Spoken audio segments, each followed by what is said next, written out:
First of all, I want to congratulate all the athletes for their accomplishments. It is in these events that we are able to celebrate the participants, hard work, and perseverance.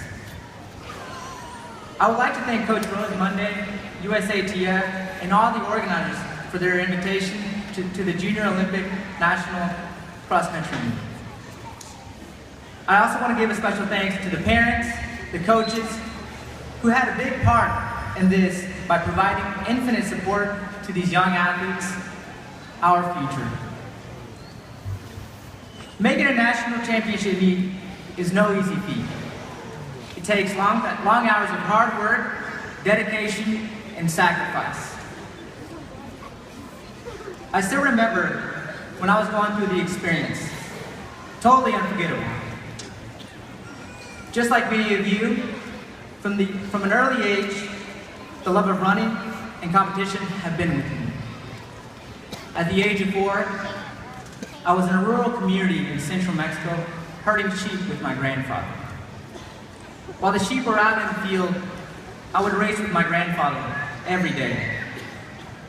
I loved running freely through the fields, and my only goal during that time was to run faster than my grandfather. One day, my grandfather had an accident, and he broke his foot, which caused a drastic change in our daily routine. I missed running with him. After begging and annoying him for a few days, my poor grandfather, still in crutches, agreed to one more race. It was then that I was able to achieve my first victory. Without a doubt, the races with my grandfather will always be the best. I immigrated to the United States at an early age. I was fortunate enough to be reunited with my father. It was a bittersweet moment, as it also meant that I was leaving my grandfather behind. When I was in the 7th grade, a friend invited me to join the cross-country team. I came home and told my parents that I would start practice the next day. Surprised and in total disagreement, they questioned my interest. My father told me that it would be a waste of time and that I should get a job instead. My father also said that it would probably not lead to anything.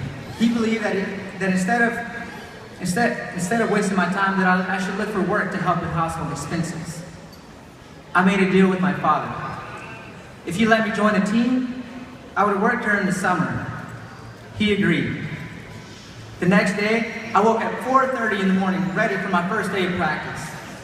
My dad usually went into work at 5:30, so he would drop me off at the golf course before work. Therefore, I was always the first one to practice, almost an hour earlier.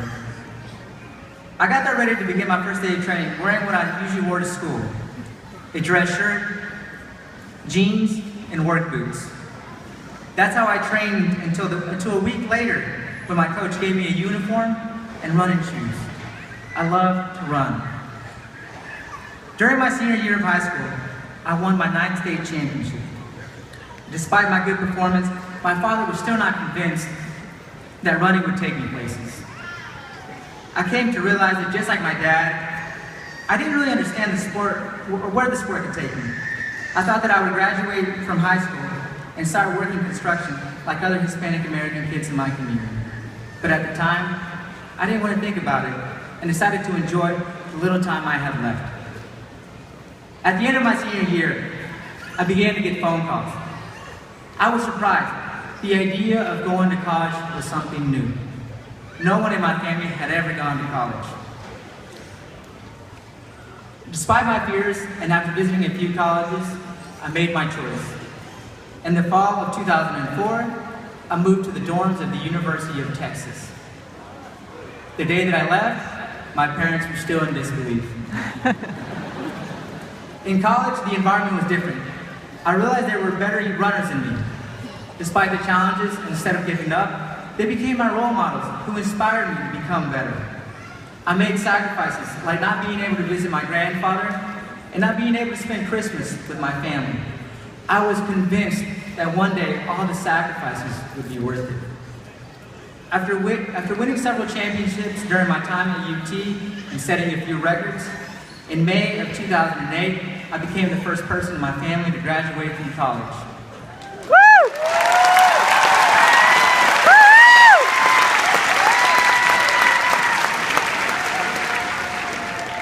Later that summer, I qualified for the Olympics. Wow. In Beijing, I made it to the semifinal and returned home with a new experience which would help me 4 years later. The next 4 years were challenging.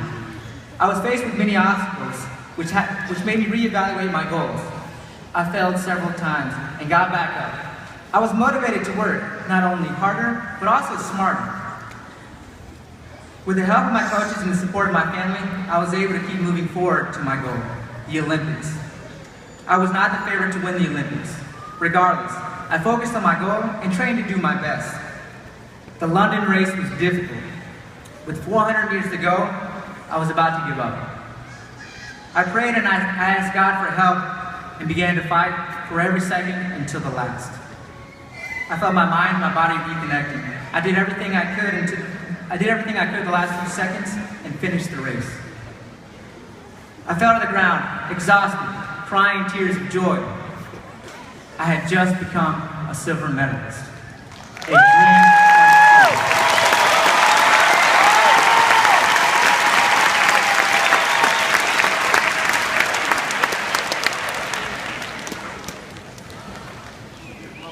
Throughout my career, I have faced and I continue to face various obstacles. I have been without an official sponsor now for over a year, but I continue with my dream of making the next Olympics in Rio. Nonetheless, the desire to continue using our potential to do what we love is stronger than any obstacle we face.